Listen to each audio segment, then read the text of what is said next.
Welcome to another edition of the Mizzou Minute. I'm Todd Palmer, beat writer for the Kansas City Star, and we're going to talk a little bit about Missouri's 19-8 loss on Saturday against Tennessee. Really, it was something of a lifeless mess in the first half.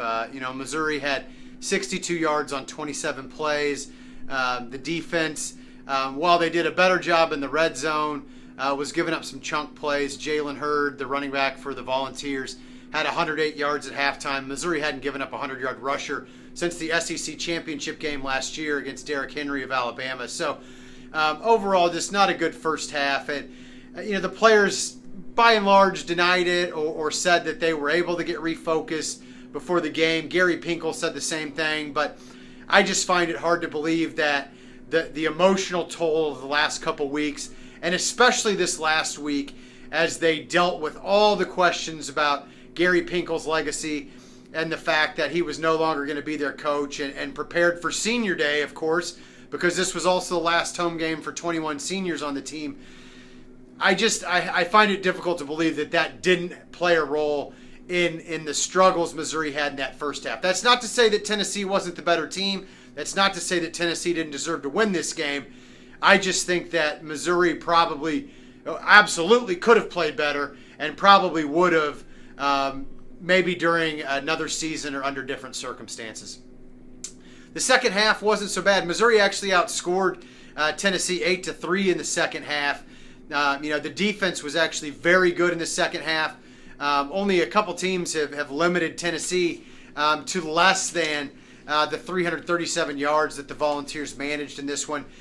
Josh Dobbs was 16-24 for 89 yards. So he completed a lot of passes and a good percentage of passes, but Missouri did a good job forcing him to check the ball down and tackling when he did check the ball down. Missouri, however, did not do a very good job tackling in the run game. Jalen Hurd picked up a lot of yards after contact, and the one touchdown that Tennessee scored, kind of a backbreaker with 17 seconds left in the first half.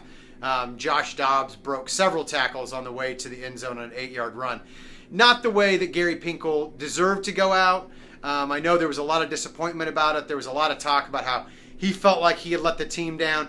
Evan Boehm said he piped up when Gary said that in the locker room and kind of slapped that notion down, and said, "No, coach, it's us who let you down." It was Evan and Connor McGovern who carried him off the field. A couple senior offensive linemen and a couple guys who've been leaders for this team. The backbone of this team in some respects the last couple years. I'm sure Gary was a little bit embarrassed to be carried off the field after a game like this where the team just didn't play particularly well, only managed 223 yards of total offense. He kind of kept his head down and he was very somber in the postgame. You could tell that this meant a lot to him and that he had hoped for a much better performance and a much better result in his final appearance at Memorial Stadium. But I'll tell you this, that moment, as embarrassing as it might seem right now, as much as he was thinking about a lost season and a lackluster performance as Connor and Evan are carrying him off the field, I think 10 years from now he looks back at that completely different. And I think that it's a moment that will be worth cherishing and savoring because, look, he is the all-time winning coach here at this university. He's transformed things in myriad ways, whether you talk about his impact on facilities, his impact on the national stature of the program, and the players he's brought in, and just the way the program is perceived both within and without.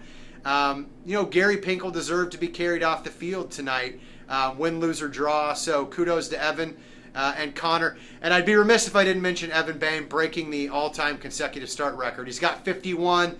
That's going to be a really, really tough mark for anybody to get to because unless they expand the schedules at some point and down the road, there's 12 games in a regular season. That's 48.